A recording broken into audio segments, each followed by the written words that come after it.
Enquanto a Maria termina de preparar a máquina, eu vou mostrar para vocês como ela recebeu a saia já cortada. Ela recebeu 3 partes. A parte das costas, na qual o cortador seguiu as orientações escritas no molde e, inclusive, já deu os piques, que vão orientá-la na costura. Recebeu a parte da frente, também com os seus piques, e foi cortada também uma pequena faixa de tecido para fazer acabamento na cintura. Com o molde feito e o tecido cortado, é hora de pegar agulha e linha. A primeira costura que faremos é a costura do meio da frente, que será à vista. Para isso, precisamos dobrar o tecido nos piques, exatamente. Para facilitar o trabalho, já deixamos vincado depois de passar a ferro. E essa será a primeira costura que a Maria irá fazer. Para que a costura saia sempre certinha, é importante tomar cuidado com a velocidade da máquina, que é controlada pela força que se faz no pedal. Quem ainda não tem muita intimidade com a máquina de costura, deve costurar com velocidades mais baixas. Isso permite maior controle na direção da costura e garante um trabalho melhor. O meio da frente está pronto e a Maria não esqueceu de fazer o retrocesso no começo e no final da costura. O retrocesso é a operação em que a máquina vai para frente e volta para trás para que a costura não desmanche. E agora chegou o momento de fechar as laterais. E então, colocamos sempre o lado direito da frente com o lado direito das costas para que a costura continue no avesso. Não se esqueça que a costura reta deve ser feita respeitando a marcação de 1 centímetro, que foi feita no molde e no corte do tecido.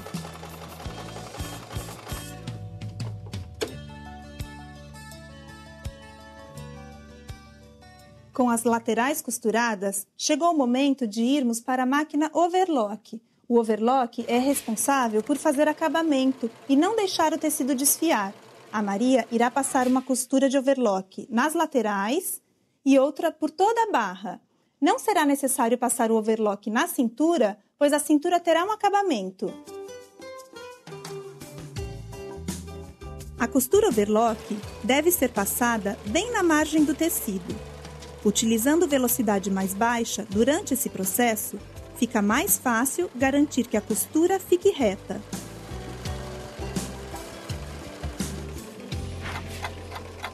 O acabamento foi feito e o overlock garante que a saia não desfie mais.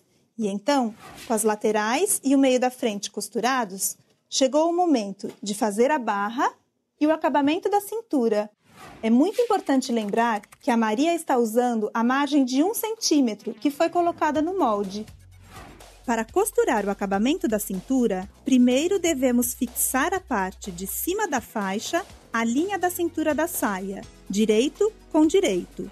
É importante deixar 1 centímetro de sobra na faixa dos 2 lados, para depois fazer o acabamento.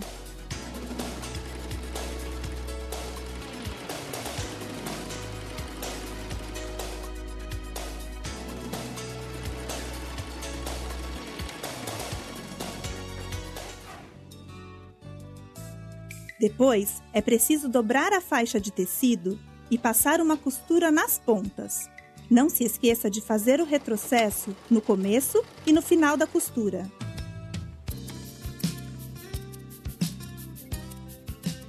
Com a faixa costurada pelo avesso, agora é só virar o tecido e acertar o acabamento, fazendo mais uma dobra. Use alfinetes para fixar a dobra. Em seguida, é só passar a costura na máquina reta por toda a cintura. Para não perder a dobra do acabamento, vá costurando e tirando os alfinetes um a um.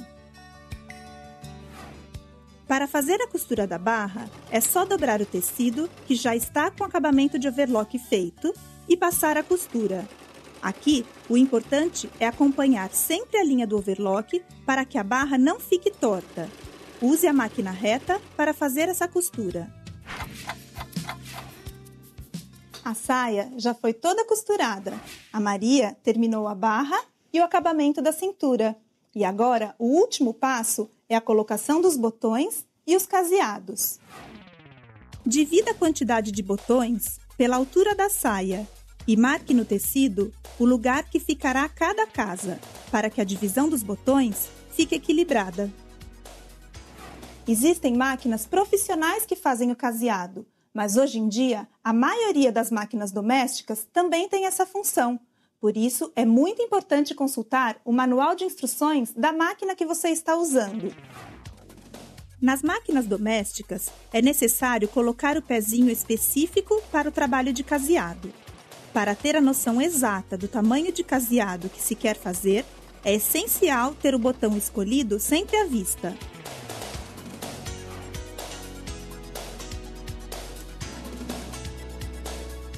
Depois de colocar o pezinho, escolha a opção de costura correspondente ao caseado no painel de funções de sua máquina.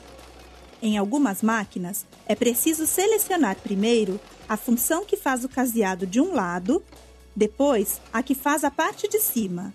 Na sequência, será preciso selecionar a função que faz o caseado do outro lado e depois na parte de baixo da casa.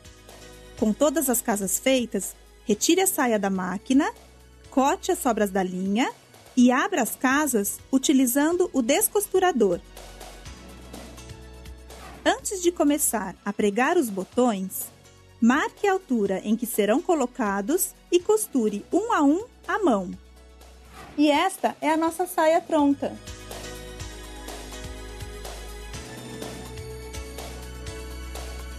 Fizemos os caseados e colocamos os botões em uma saia para mostrar o resultado.